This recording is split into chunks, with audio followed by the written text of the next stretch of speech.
ಕುಂಬಳಕಾಯಿ ಪಲ್ಯ ಹೇಗೆ ಮಾಡೋದು ನೋಡುವ. ಮೊದಲಿಗೆ ಬಾಣಲಿ ಇಟ್ಕೊಂಡು ಅದಕ್ಕೆ ಎಣ್ಣೆ ಹಾಕಿ ಅದಾದ ನಂತರ ಸಾಸಿವೆ, ಕರಿಬೇವು, ಈರುಳ್ಳಿ, ಮೆಣಸಿನ್ಕಾಯಿನ ಹಾಕಿ ಚೆನ್ನಾಗಿ ಫ್ರೈ ಮಾಡ್ಕೊಳ್ಬೇಕು. ಇವಾಗ ವಾಶ್ ಮಾಡಿಕೊಂಡು ಕುಂಬಳಕಾಯಿನ ಹಾಕೊಳ್ಳುವ. ಎಣ್ಣೆಲೇ ಸ್ವಲ್ಪ ಇದು ಫ್ರೈ ಆಗಲಿಕ್ಕೆ ಬಿಡಬೇಕಾಗುತ್ತೆ ನಾವು.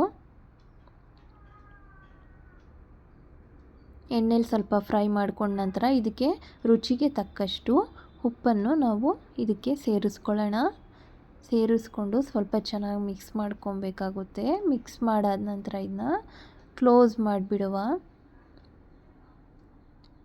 ಇವಾಗ ಸ್ವಲ್ಪ ಎಣ್ಣೆಲೆ ಸ್ವಲ್ಪ ಚೆನ್ನಾಗಿ ಫ್ರೈ ಆಗಿದೆ. ಇವಾಗ ನಾವು ಇದಕ್ಕೆ ಒಂದು ಗ್ಲಾಸ್ ನೀರನ್ನ ಹಾಕ್ಕೊಳ್ಳುವ.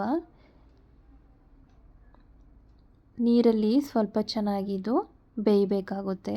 ಇನ್ನು ಸ್ವಲ್ಪ ಸ್ಮ್ಯಾಶ್ ಥರ ಮಾಡಿಕೊಂಡ್ರೆ ನಮಗೆ ತುಂಬ ಚೆನ್ನಾಗಿರುತ್ತೆ ತಿನ್ನುವಾಗ, ಕಾಯಿ ಥರ ಇರ್ದೇನೆ. ಇವಾಗ ಇದು ನೀಟಾಗಿ ಬೆಂದಿದೆ. ಇದನ್ನ ಸ್ವಲ್ಪ ಸ್ಮ್ಯಾಶ್ ಥರ ಸ್ಪೂನಲ್ಲೇ ನಾವು ಅದನ್ನು ಕಟ್ ಥರ ಮಾಡ್ಕೊಳ್ಳುವ.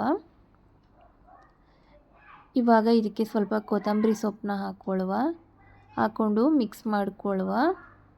ಅದಾದ ನಂತರ ಏನು ತುರಿದಿರ್ತೀವಿ ಅದಕ್ಕೆ ಎಷ್ಟು ಬೇಕಷ್ಟು ಕಾಯಿ ತುರಿನ ಹಾಕ್ಕೊಂಡು ಮಿಕ್ಸ್ ಮಾಡಿಕೊಂಡ್ರೆ ಇವಾಗ ನಮಗೆ ಕುಂಬಳಕಾಯಿ ಪಲ್ಯ ರೆಡಿಯಾಗಿದೆ. ಚಪಾತಿ, ದೋಸೆ ಜೊತೆ ತುಂಬ ಚೆನ್ನಾಗಿರುತ್ತೆ. ಟ್ರೈ ಮಾಡಿ.